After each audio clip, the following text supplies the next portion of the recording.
পরিষ্কার করছি, যদি এটাতে পরিষ্কার না হয় সেক্ষেত্রে হটকার নিব, হটকার নিয়ে সুন্দর করে এইভাবে ধরবো। কি করবো এইভাবে, এটি একটু গরম করবো, কি করবো গরম করে এইভাবে একটা টোকা দিলেই সুন্দর করে যে পেস্ট গুলা, মানে এগুলো তো পেস্ট, এগুলো কি পেস্ট গুলো কি হয়ে যাবে, নরম হয়ে উঠে যাবে, বুঝতে পারছি নি?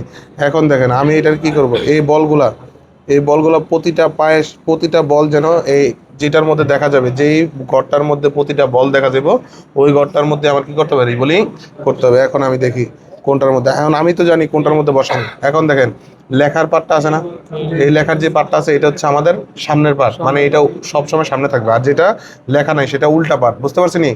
এখন দেখেন আমি দেখি কোনটার মধ্যে মিলে, এই যে এইভাবে দেখেন, রিভলিং শিট ধরার নিয়ম হচ্ছে এই যে দুই আঙ্গুল আছে না, এই যে দুই আঙ্গুল দিয়ে এইভাবে আর এক আঙ্গুল এইভাবে, মনে থাকবে? আর এই দুই আঙ্গুল হবে আইসি, এই যে আইসিটা বসানোর পরে এইভাবে বসাবো, এই আইসিটার মাঝখানে থাকবে এই দুইটা আঙ্গুল, বুঝতে পারছি নি? যাতে আইসিটা না নড়াচড়া করে। আর এইটা যতটুকু লাগে আমি এইভাবে নিতে পারবো, হালকা একটু নিয়ে এইভাবে বাঁকা করবো, কি করবো একটু বাঁকা করে রাখবো। এখন আমি চেক করি, দেখেন সবগুলা বল দেখা যায় এটার মধ্যে, দেখা যায় না।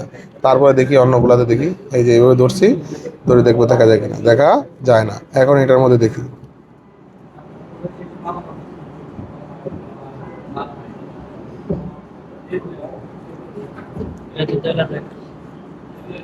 এই দেখেন এটাতে সবগুলা বল দেখা যায়, কি দেখা যায়, এই যে দেখেন,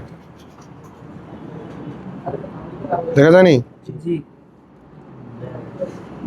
শোনেন, প্রতিটা বল দেখা যাবে, প্রতিটা বল ওর জায়গায় ঘরের মধ্যে দেখা যাবে, তার মানে আমার কিছে, বসছে কিছে। যদি একটাও না দেখা যায়, ওই একটাই কি হবে না, রিবোলিং হবে না, মনে থাকবো নি? এইভাবে সুন্দর করে বসাইছি। এখন দেখেন এই যে দুইটা দিয়ে হালকা করে একটু উঁচানা, ওই পাশে হালকা করে একটু উঁচানা, আর দুই দুই আঙুল দিয়ে কি করছি সামনে ধরে রাখছি, যাতে আমার এটা না নড়ে।